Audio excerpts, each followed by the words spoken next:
Hey, if you're here, you've probably watched the Alex vs. Herobrine animation. If not, what are you waiting for? Have you ever done something you were really proud of and you have this feeling inside of wanting to tell someone how you did it and how hard you work on it? But you're afraid of boring them because you think they don't care and they don't want to listen to you talking for 5 hours about something that doesn't affect them and it's entirely because you want to feel validated for your work? No? Fine. I've learned a lesson from this story, so stay till the end. So this turtle guy asked me to make a bunch of short animations for his YouTube videos. At first I did two, that didn't take that long to make and were under my skill set, so perfect. You've probably seen them. The dog one, that I had to make overnight because the deadline was literally the other day. And the Wandering Trader one, that I had more time to work on and I really was proud of it at the time. But then he went all in and asked me, "Hey, I want you to make this long animation of an epic fight. It's going to be 4 characters fighting against Herobrine. It has to be full action-packed and fast-paced.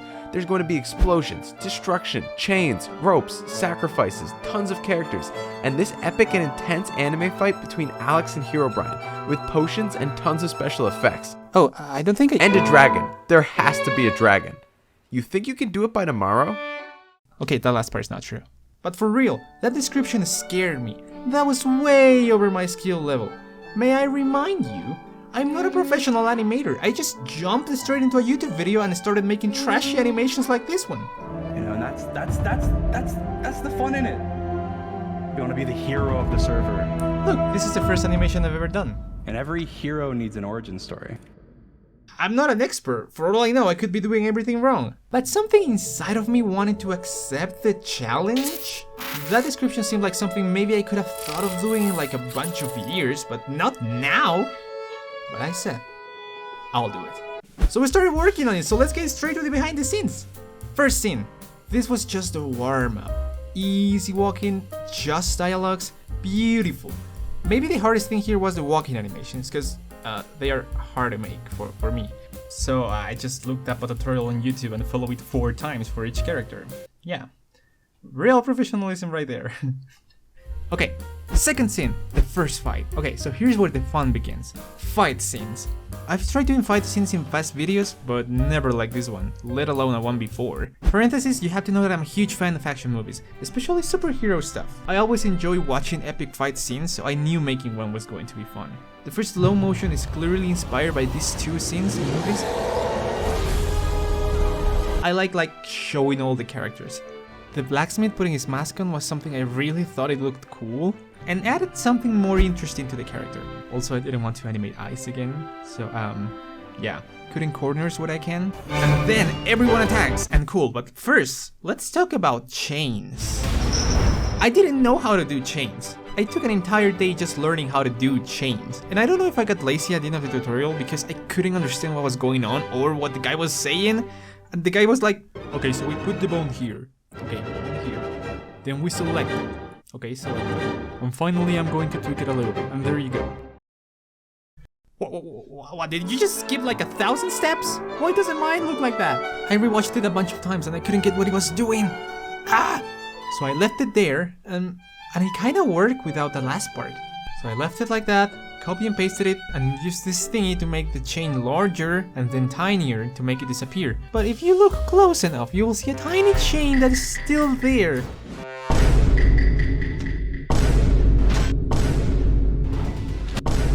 I tried to fix that, but when I tried to move it, everything just exploded. Like a Word document when you try to move an image. So I left it like that, hoping no one will ever see it, but now you will see it. Okay, let's move on to the fight. The secret, I think, is the camera movements, because look at this. And then look at this from here.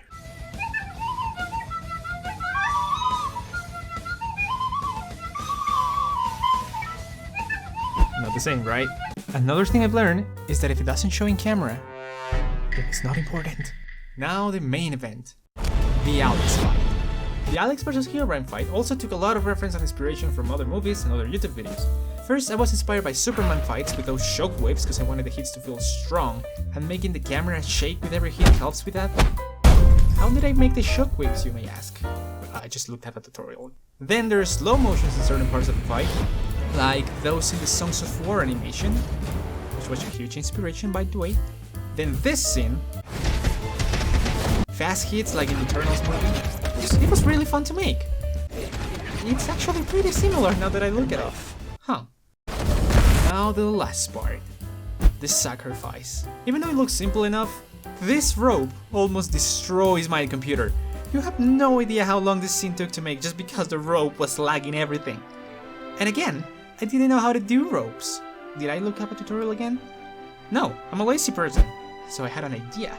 I just reused the chain I already had, and instead of a piece of chain, I changed it into another chain with color. And there you have it, a rope. Okay, now the real last scene. It was normal. SeaWatt forgot to put dialogue in this part, so Steve just talks and nothing comes out of his mouth. That's funny. Wait, now that I think about it, I have SeaWatt's lines, so we can fix that. They're gone. All of them.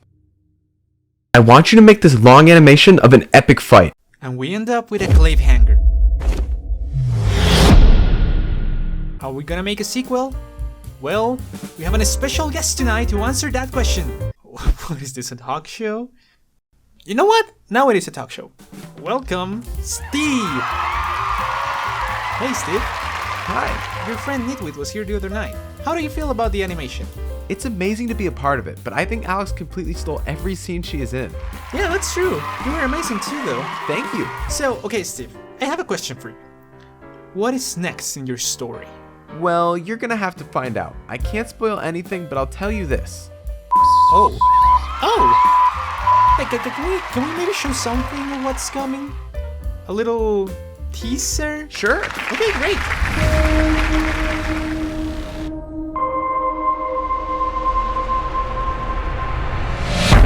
Okay, there you have it. Exclusive material for the next adventure of our heroes. Stay tuned and see. Okay, sorry about that. So stay tuned and see what's channel, I guess. Thank you so much, Steve, for being here. Thank you so much for having me. Okay, something I've learned is that you're never going to be ready for something. Sometimes you just have to take a leap of faith and try new stuff and challenge yourself. Just start doing what you want to do now and you will see improvements with time. And then in the future, you can look back and realize how far you've come. But you have to start for it to exist a past to look back on. And every hero needs an origin story. But don't wait until you think you're ready, because you're never going to be ready. Hey, I'm sorry if you were expecting a complete behind the scenes video, but as I said, I'm not a professional, so I don't want to give you wrong advice or anything. But if you still want it, I may do some streams animating stuff on my Twitch, so yeah. And thank you so much, SeaWatt, for being here and trusting me with this really cool project. And yeah, that's it, bye.